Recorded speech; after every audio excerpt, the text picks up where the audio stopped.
Putin declaring victory in an election with no serious challengers facing him. But Russians around the country protested, inspired by the late opposition leader Alexei Navalny.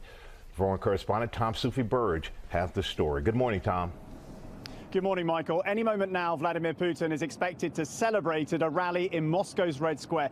His victory was never in doubt. He is now the longest-serving Russian or Soviet leader since Stalin. The White House calling the election obviously not free nor fair. This morning, Vladimir Putin reaffirming his iron grip on power in a stage-managed election. Putin claiming his highest ever victory, a whopping 87% of the vote. The only other candidates were Kremlin approved. Virtually all opposition leaders are in exile, jailed or dead. And for the first time ever, Putin uttering the name of his longtime political rival, Alexei Navalny, who died in a Russian penal colony last month.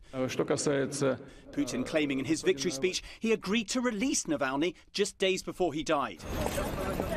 Navalny's wife, Yulia, voting in Berlin. While other Russian exiles there chant Russia against Putin. And thousands inside Russia heeding a call to converge on polling stations in protest Sunday midday, with queues forming in major Russian cities. One polling booth set ablaze in early voting Friday. But dissent in Putin's Russia, an increasingly dangerous game. The authorities clamping down, banning any candidate campaigning against Russia's invasion of Ukraine. In Russian-occupied parts of Ukraine, ballot boxes taken to people's homes under armed guard, according to Ukrainian officials. The US calling the vote there blatant propaganda. Well, Putin does enjoy widespread popular support, but 87% of the vote is simply implausible in any democratic election. And with the war in Ukraine dragging on, it's hard to say how solid Putin's regime really is. Yeah, hard to say how solid Putin's regime really is right after winning an election by those numbers, which, by the way, were exactly the numbers that even Western polling agencies said they were. Hey, guys, welcome to a Rescue Michigan live stream. It is Monday. Don't usually have them on Mondays, but I've been meaning for a long time to do a geopolitics catch-up. It's been very long. We've been doing so much stuff about Michigan and talking about, national stuff here and there. We had a stream last night, of course. By the way, happy Holy Week, everybody. And I really want to get this done and at least kind of catch up on things because lots of things have been going on in the world, things that will be affecting the upcoming election. And, of course, they affect us in a lot of other ways, too. It's kind of the whole global realignment against the West happening right before our eyes. The big theme being that Biden has no control over anything anymore. This, well, let's start with this point. This idea that this election was a foregone conclusion, 87% of the vote, simply implausible, but he certainly was very popular. Well, that may be so going into the election that was held a week before last Sunday. However, let's remember what the objective of the United States has been with respect to Russia for the past decade or more. Get rid of Putin. Regime change. That was the whole thing. They were going to arm NATO. They were going to arm all these Ukrainian troops with NATO weapons. They're going to carry out an invasion of Crimea. They're going to destabilize the Russian regime. They're going to crush Putin with sanctions. And then the Russian people would rise up against this dictator who has destroyed his country. But the election was held a week ago. And what did the Russian people think? Well, first off, remember what Russia was like before Putin was in power? Who was the leader before Putin? Not counting Medvedev in the middle, but Boris Yeltsin. What was Russia in the 1990s? It was a shithole where people were committing suicide left and right. They were drinking themselves to death. They were completely impoverished. They were a beaten country. And what was Russia 2 years ago when they first launched the operation in Ukraine? They were very, very, very, very, very nervous. They didn't know what was going to happen. They knew they were going up against the military might of the West and the economic power of the West. They didn't know exactly how their country would react to sanctions. They didn't know exactly how things would go on the battlefield 2 years ago. That was a very, very risky move. In fact, the reason why, and Putin has said the reason he didn't go into Ukraine much earlier is because he knew it was going to happen. It was a very uncertain gambit. But what has happened in the 2 years since then? Russia's economy is now better than it's ever been. The sanctions not only had no effect to hurt the Russian economy, they helped it. Because what they do, they forced all of the Russian oligarchs to stop investing their money overseas and invest it all back into Russia. It got Russians to become trading partners with China. And what else has happened in the course of the war? Well, it has not gone well militarily for any of the Western military industries because all of their equipment has turned out to be crap on the battlefield. And we saw this over and over and over and over and over again. It was the Patriot missile defense. It was the HIMARS multiple launch rocket systems. It was the Storm Shadow cruise missiles. It was the Taurus missiles. It was the Leopard 2 tanks. It was the Challenger tanks. It was the Abrams tanks. And they all burned on the battlefield like everything else. And it turned out that cheap Russian shit actually is designed to work well. And it turns out the really expensive, fancy stuff that the American military industrial complex was spending years and years and years developing and getting rich off of and selling to their buddies as kind of like a diplomatic thing. It turns out doesn't adapt very well to muddy conditions. Turns out the Abrams tank sinks into the mud. Yeah, really, really not going well for our military companies. Russia, meanwhile, is now mass producing everything in insane amounts. And this has now become the huge problem that Ukraine has. There have been lots of enormous battles. The big one last year was Bakhmut. There was one more recently in Avdiivka, which is this city right near Donetsk City, which is the capital of the Donetsk, well, they call it the Oblast, but regions, provinces, what have you, where Ukrainians have been shelling Donetsk City from Avdiivka nearby for like the last 10 plus years. It is the most fortified place in Ukraine, or what was Ukraine. And the Russians captured it a few weeks ago.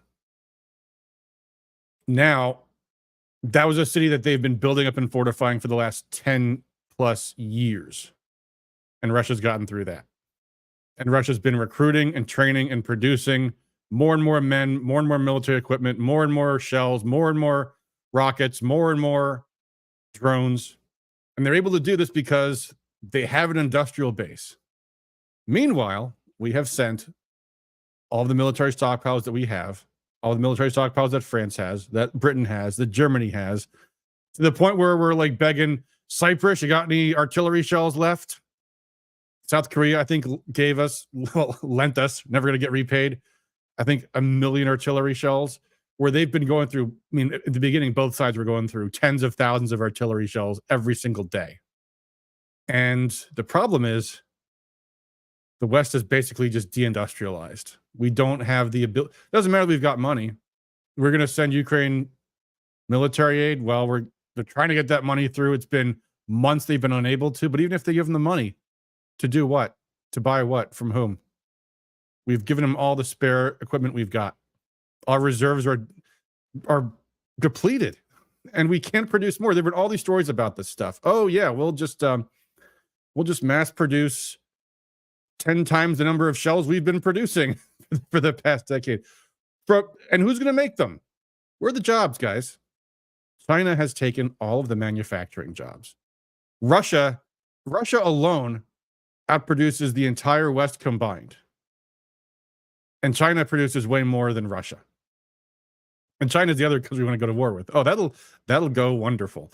Now that we've spent all of our resources, all of our spare military resources, all of our spare equipment in Ukraine, to the point where now where Israel's like, hey, can we get some military? Can we get some artillery shells? Well, unfortunately, we're kind of low. We're kind of low now.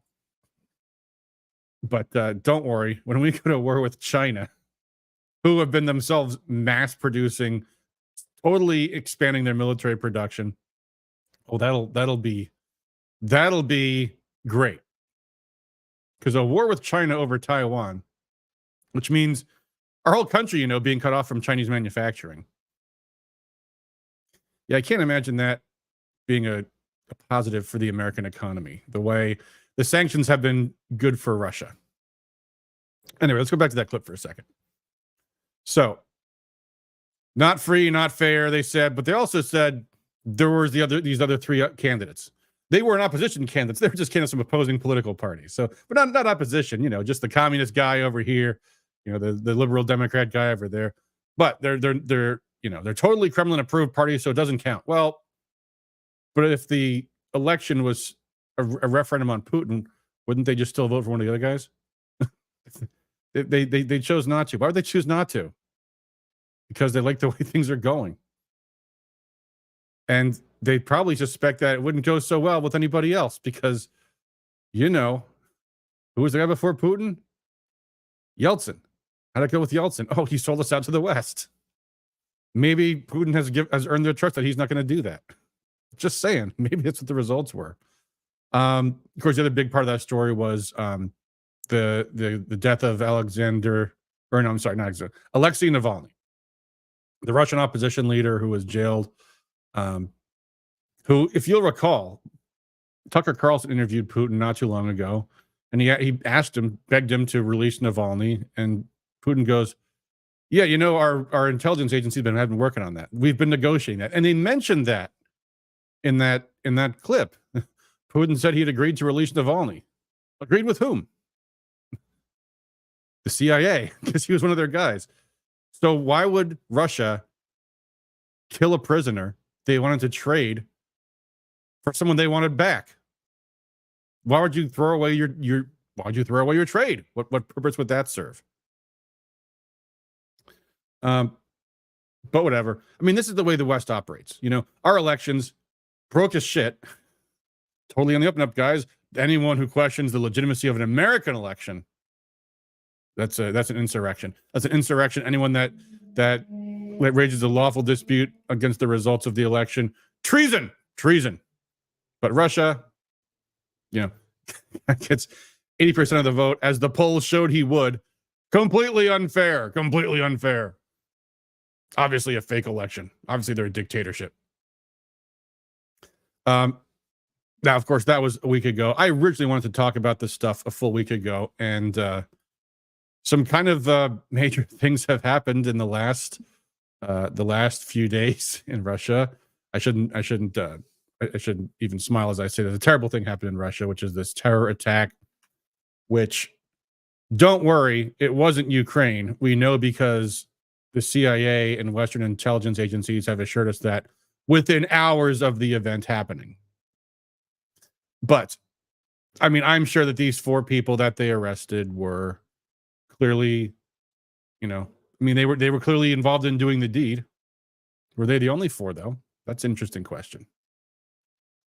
By the way, isn't it kind of weird that all these people are tumbling over each other? Everyone went out of their way to say it definitely wasn't Ukraine that committed this terror attack. Absolutely was not Ukraine. Couldn't possibly have been Ukraine. It was clearly ISIS-K. ISIS-K. You think, okay, well, yeah, I mean, ISIS-K, they're crazy Islamic terrorists who would kill anybody, anytime, for any reason. So why would we possibly doubt that? Well, a couple of things.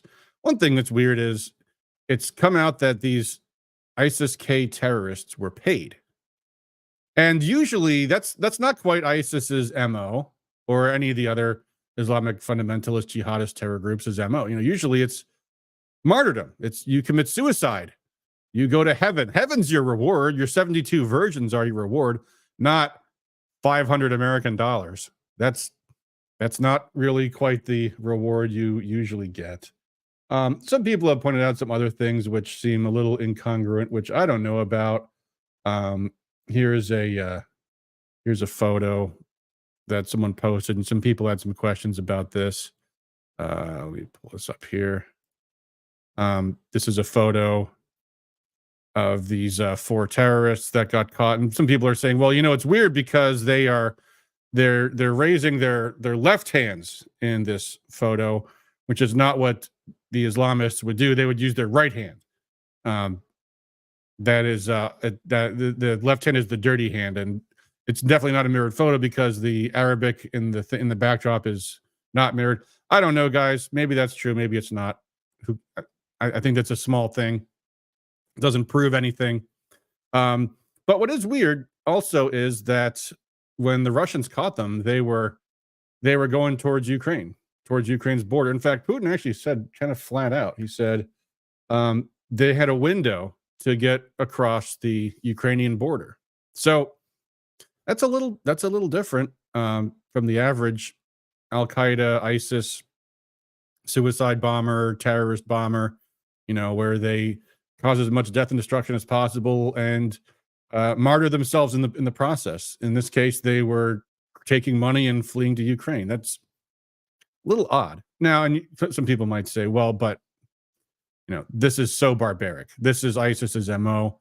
I mean, these were people in concert hall, purely innocent people, young people. Even Ukraine is not that brutal or barbaric. They wouldn't do anything like that. Fortunately, the problem with that is that Ukraine has been conducting terrorist operations like nonstop for the past 10 years, including shelling Donetsk city like on a regular basis for the past 10 years, carrying out assassinations, Daria Dugina, who they murdered, terror bombings in Belgorod, all kinds of, the problem is the Ukraine is not exactly trustworthy in this. So I don't know. I mean, who do you want to believe, guys? U.S. intelligence and the Biden administration, who are all saying definitely wasn't the Ukrainians. I don't know. All seems very odd. Now, it's probably a little too soon to know. But the other thing, too, that a lot of people have pointed out is that there was that little story, that little warning that came from the U.S. Embassy in Moscow. And this was issued on March 7th that said, hey, we've heard warnings about a possible terror attack. Avoid crowded places. In the story, it said in the next 48 hours, which, keep in mind, Ukraine was also engaging in a lot of operations in that very same window because what was happening? The Russian elections. They wanted to do everything they can to damage Putin in the election, make it look like things were falling apart. There was this huge cross-border raid that happened the week before the election involving something like a whole brigade or maybe a whole battalion of people. I mean, like multiple tanks, infantry, fighting vehicles, 2,000 soldiers tried to cross the border in Russia. Russia destroyed the entire thing, failed. But that's what they were trying to do. Well, maybe this operation ran into some snags and just happened a few days later. But imagine what would happen. Imagine what would happen if there was a, some kind of terrorist attack in New York, and the Russian embassy in New York, a week and a half before the event, said, hey, watch out for any crowded places. We're getting reports there might be a terrorist attack in New York. And then lo and behold, 10 days later, there was. And what were the terrorists doing when they got caught by the Americans? Fleeing towards Russia. What do you think the American media would say about that? What do you think every single person in the government would say before there was a shred of evidence? Obviously, Russia was behind it. No question about it. We're at war. That is what they would say. I'm sure the Russian intelligence agency is going to get this all figured out. And I just hope that they don't find a whiff of any other country's participation in this terror attack. Because it certainly does look like we knew something. And we didn't do anything to stop it. We didn't warn them. We didn't, because if there's any intelligence that would have come through, it would come from, probably the Middle East, right? Or probably Tajikistan. If we heard something, something that might have led us to issue a warning from our embassy saying, hey, there might be an imminent terror attack in Moscow coming. It looks pretty dang bad if we were complicit in a terror attack that killed nearly 150 civilian Russians. Because I mean, look, folks. Normally, I mean, think about this. Obviously, we don't say we're at war with Russia. Legally, we're not, but de facto, we kind of are. Everybody knows it. But telling Russia, hey, by the way, there's an Islamic terror attack coming your way. Here's who's involved. Here's how we heard about this. We've got credible intelligence. That'd be a really, really good way to turn the temperature down, don't you think? Wouldn't that be nice? Like if there's some kind of,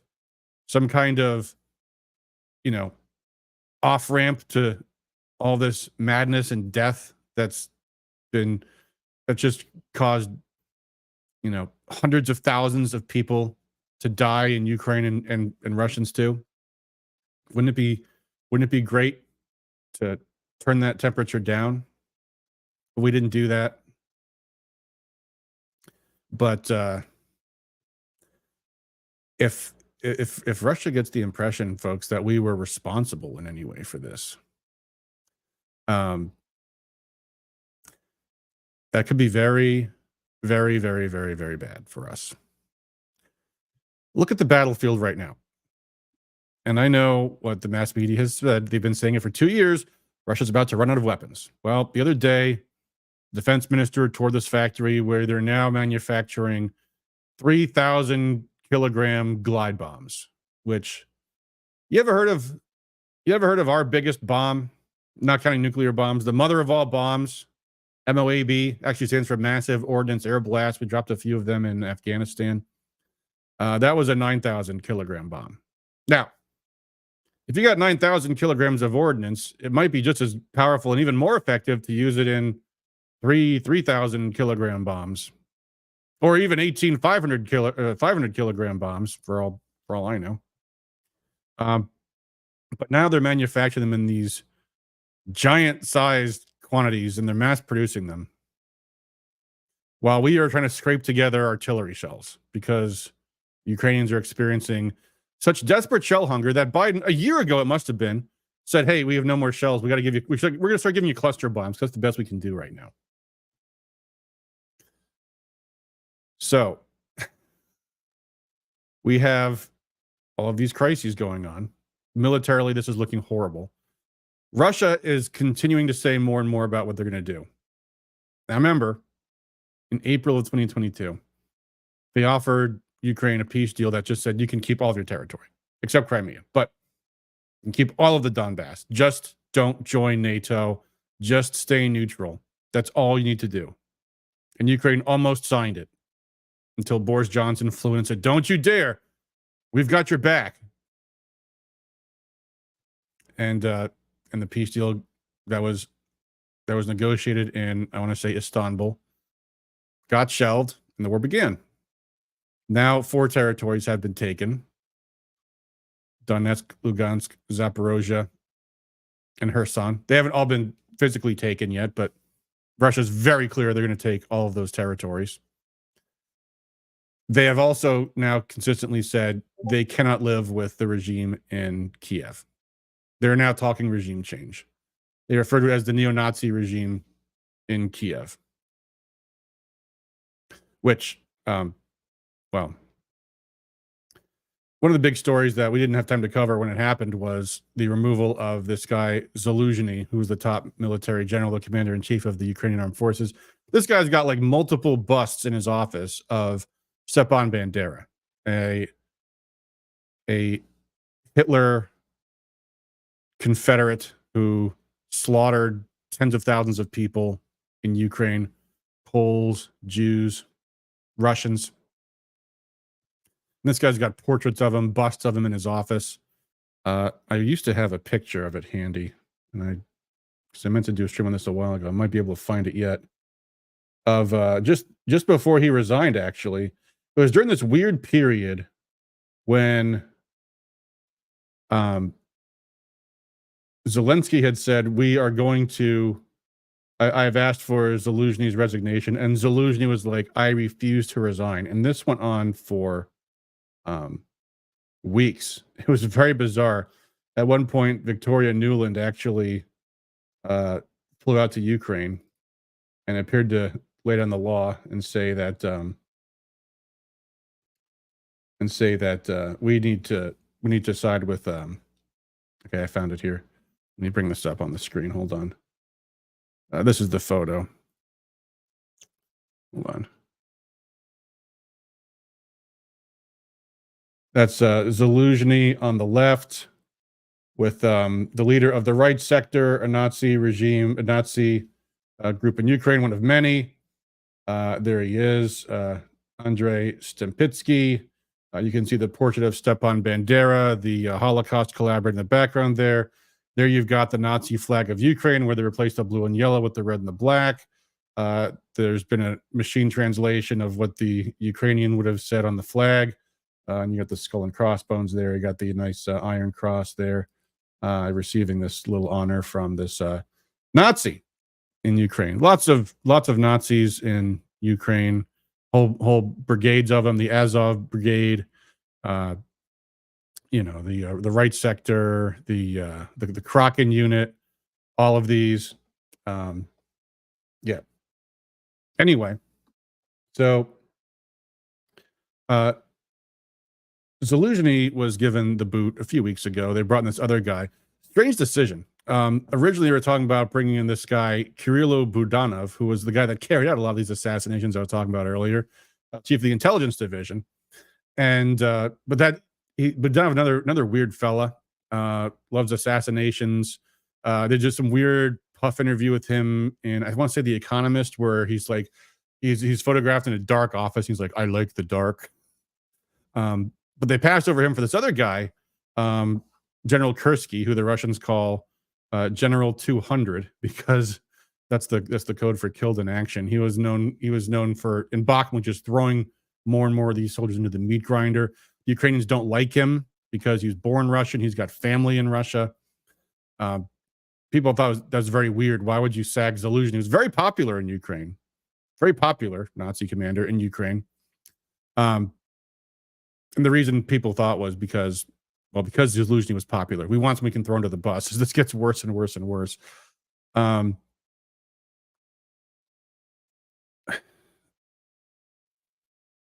And it's getting to the point now where there's not much left of anything. So here we are now in the United States, where we have a strange situation involving this aid to Ukraine that they wanted to give them back in the fall. $60 billion for Ukraine, just throwing good money after bad, although a lot of it was going to go to the military industrial complex in our country. But they don't want to admit that. And something very strange has actually happened. The Republicans have kind of hardened their position on this stuff. The big negotiation last fall was, we need to secure the border first before we're going to fund Ukraine. And the Democrats don't want to do that. Well, now actually some interesting things have been happening in Congress involving House Speaker Mike Johnson, because guess what? A lot of his caucus is very, very, very, very angry about this budget deal that just went through. We talked about that last night on the stream. So what I'm hearing in Washington is the Democrats, they're in a strange position now, because first off, they've supported this war from the beginning. And what they want to do, they're out politically, because what's Biden thinking about? What is Jake Sullivan thinking about? He's thinking about November.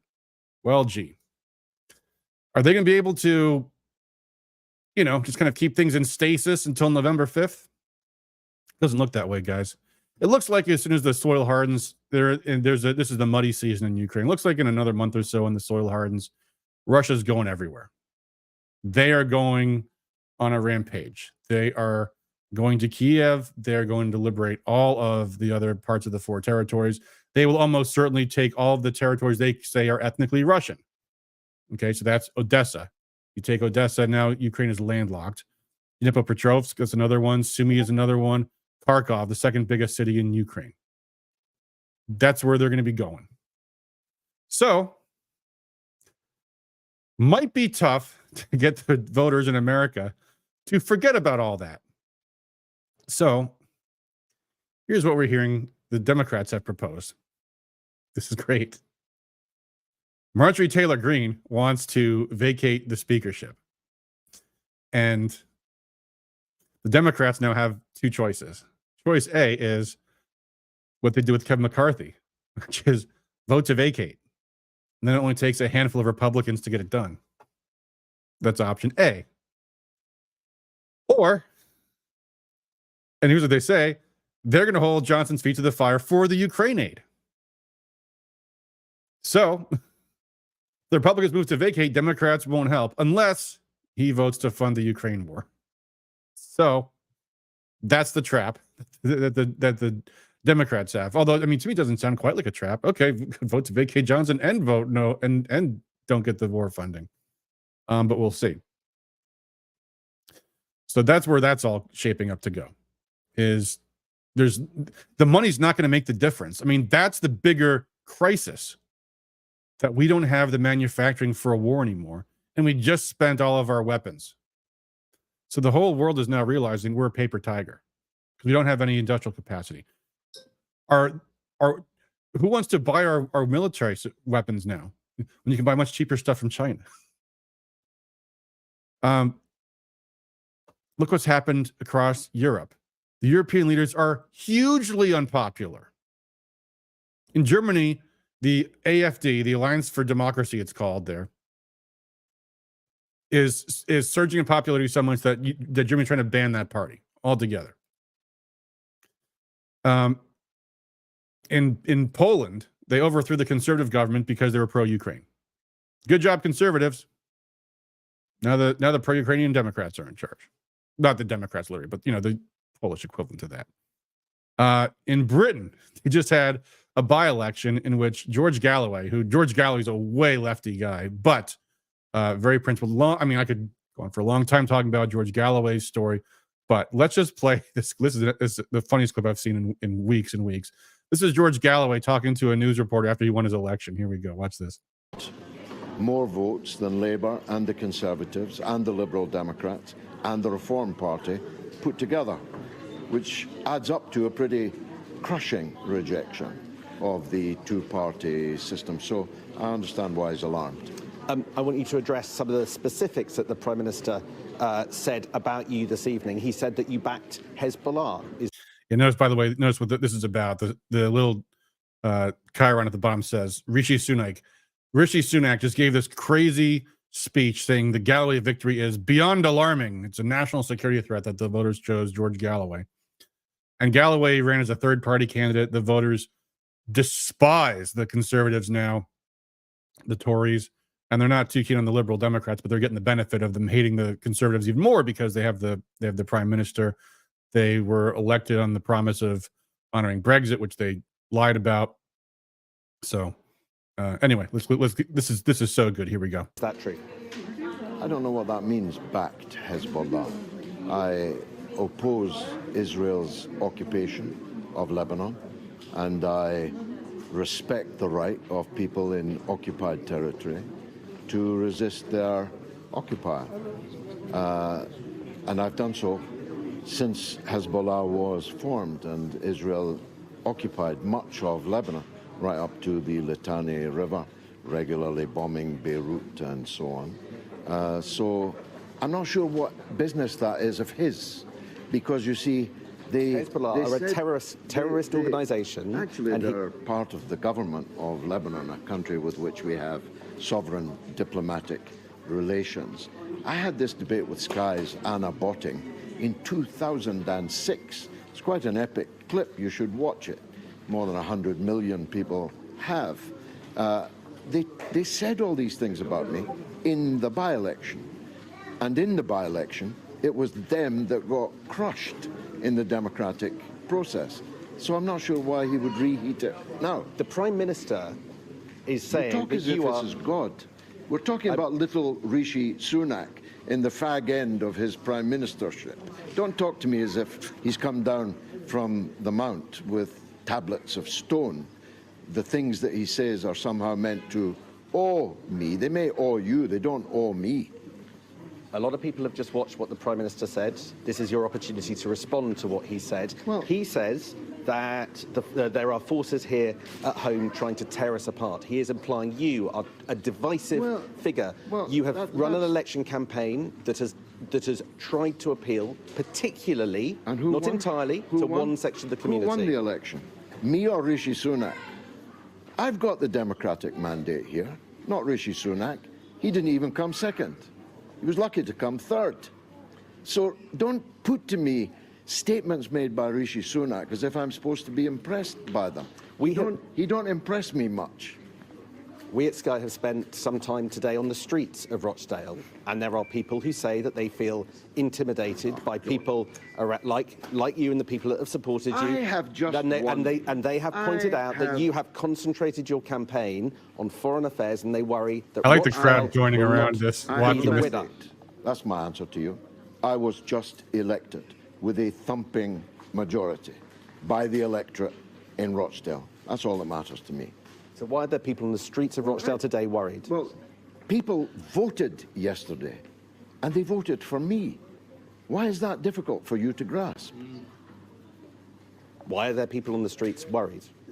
There may be people who didn't vote for me who are worried, but the majority, the thumping majority, voted for me. I've got the mandate, and I'm going to the House of Commons with it. And it's a mandate, you think, to do what? Because there are people that listen to what you say about whether or not Israel has a right to exist, what you say about what many Jewish people think are threatening slogans. We had this conversation last night. Why are you reheating it?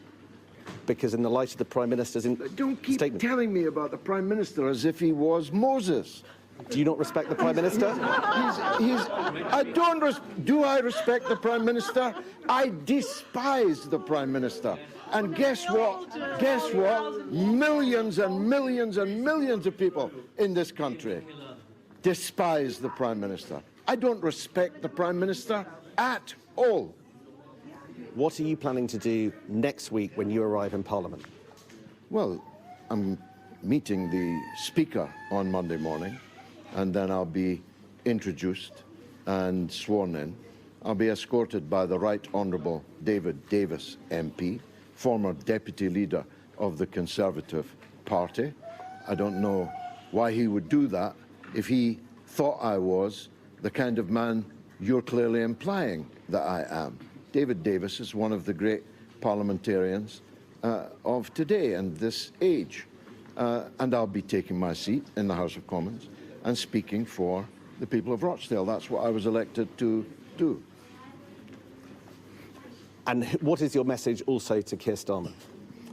My message to Keir Starmer is that the skids are under you in scores of Labour seats up and down the country because you've lost the trust, you've lost the confidence of millions of your traditional loyal voters. Now we have All right, so that's hold on.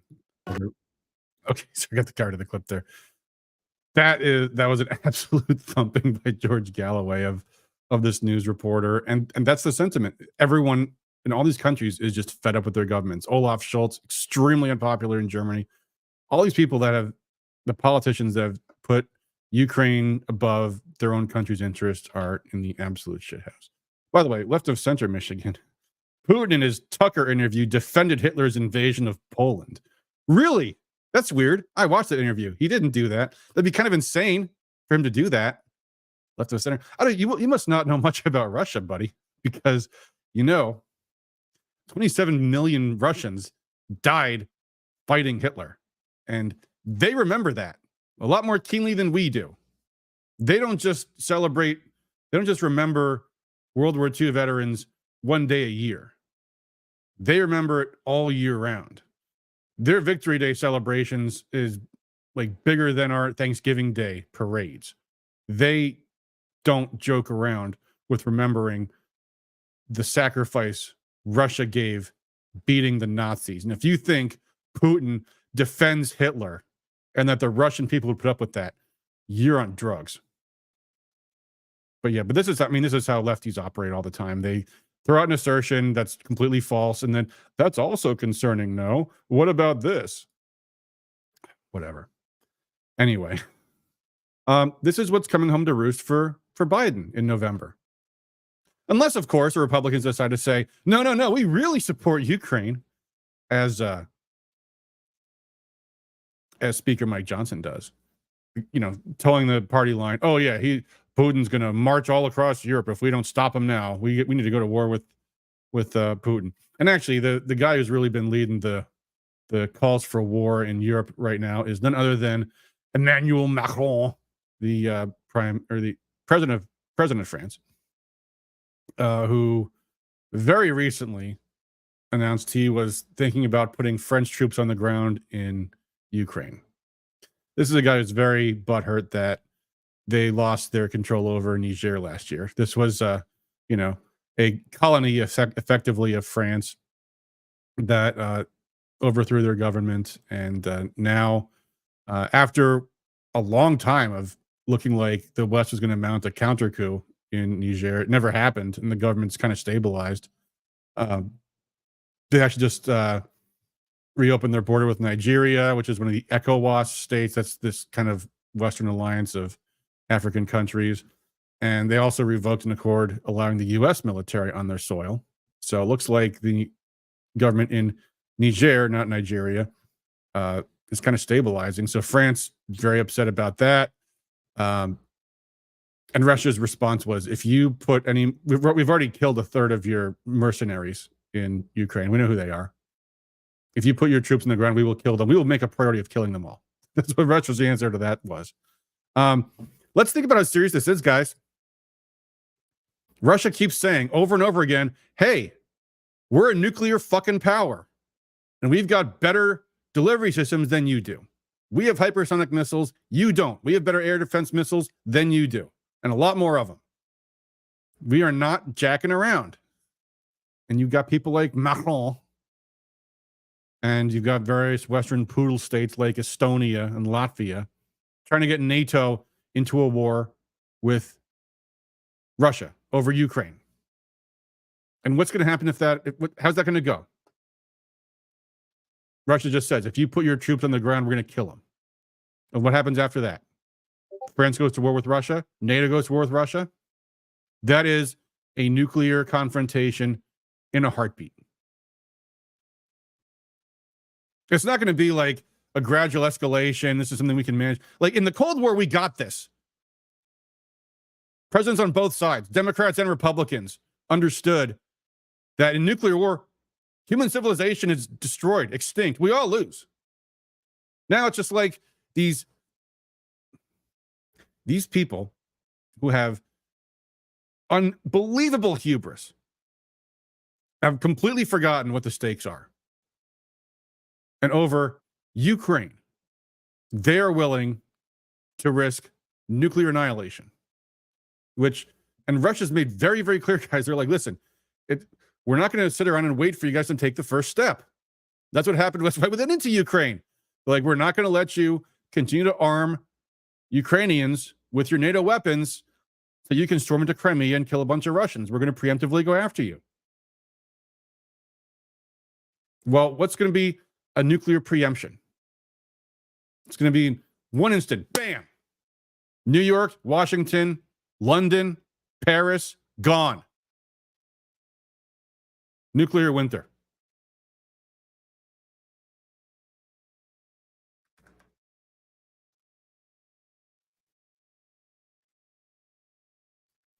That's how insane this is. So there's that. And actually now Russia's basically just announced they're going to go on offense, which they last year, a full year ago, they were like, yeah, Russia had a winter offensive in Bakhmut. Russia never called it an offensive. Only like this week, Russia's now saying what was up until this point they called active defense. And they're like, yeah, now it's starting to become more of an offensive operation. They've ground down the Ukrainian military and Western weapons to that point. Left of Center says, I'll clip it and send it to you. Yeah, go ahead. We can watch the clip. Putin said Poland pushed Hitler so far that he had to invade. We'll see.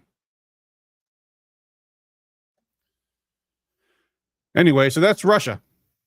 Meanwhile, in Israel, a lot of strange things have just happened today. Netanyahu just canceled a trip to Washington. Biden, amazingly, well, technically, the United States didn't vote to veto a Security Council resolution at the UN calling for a ceasefire. But, you know, the U.S. at the UN is doing the president's bidding. So that means Biden told his representative, his ambassador to the UN, his, I don't know who his Nikki Haley equivalent is, not to vote against it. And of course, the other thing that happened recently was that Chuck Schumer, the highest ranking Democrat after Biden, and of course is himself Jewish and a supporter of Israel, called for Netanyahu's resignation. Just a little strange, you know? I mean, why don't you just not want to support them militarily? Why don't you just do that? Said you got to call for regime change in Israel. Apparently, we just can't resist calling for regime change in foreign countries. And a couple of days just before, this is just after. Well, I think the calling for his resignation happened a few days ago, but the UN resolution that just was not vetoed by Biden was just after Russia and China vetoed a resolution that called for a ceasefire without the release of the hostages, an unconditional ceasefire. All this puts Biden in a terrible position because he has a huge constituency of the Arab population, such as in Dearborn, Muslim population, such as in Dearborn, that looks on our support for Israel with horror. Now, you might be an Israel supporter personally. That's your call. You know, we're all entitled to our own opinions on this, but there's no question there is a substantial constituency of Democrats that don't. Fortunately for the Democrats, the Republicans are not welcoming them into the party either. They're saying we stand with Israel more than Democrats do. But who knows? Who knows what they might do? A lot of them voted for other in the Democrat primary. They may sit out the presidential election. I doubt it. But globally, this entire thing, you know, we're now 5 months since October 7th, and this has been a very, very bad outcome for Israel overall. They are still in Gaza. They have still not militarily defeated Hamas.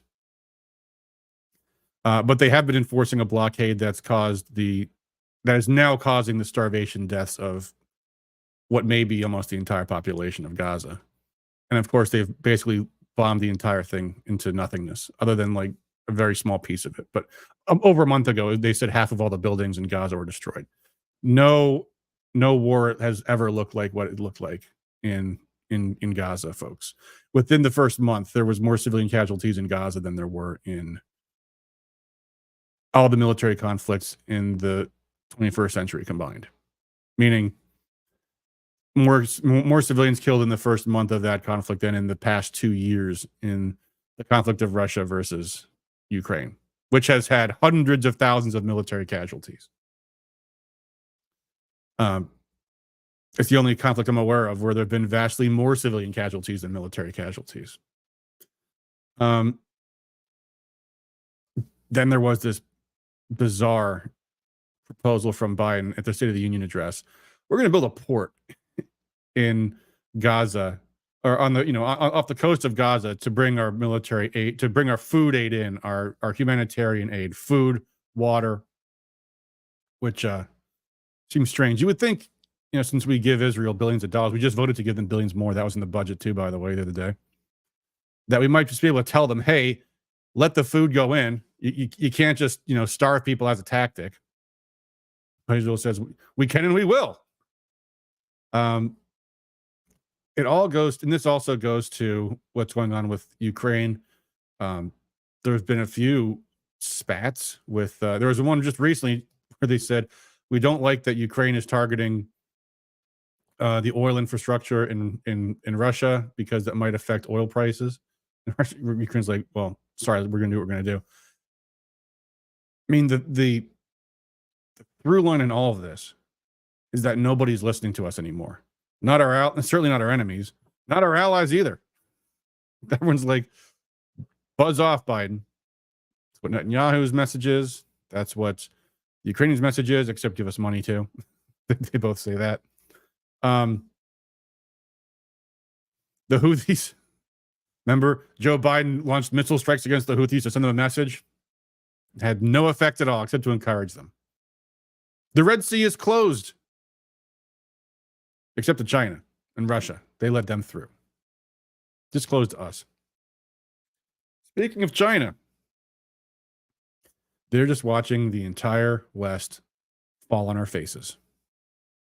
And they're building up their military too, just in case, because they can, because they have an industrial base, and we don't. They're making friends around the world. Their message to everybody across the world is, all the West offers you is conditions and rules and threats, and all we want to do is do business with you. That may not be what their internal policy is. Don't get me wrong. I'm not saying anything in defense of Chinese communism. No question about that. But their foreign policy looks a lot like the Ron Paul foreign policy.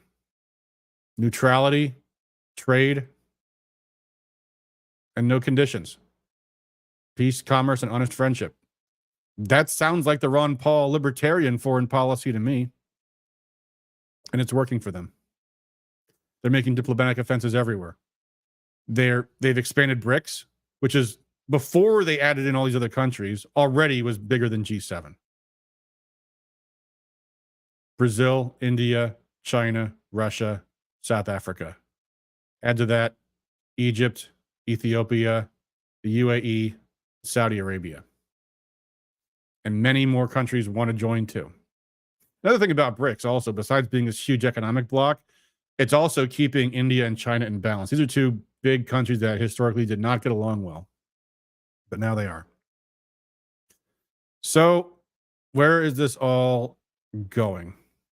Well, there is nothing good on the horizon in the Middle East with respect to Gaza.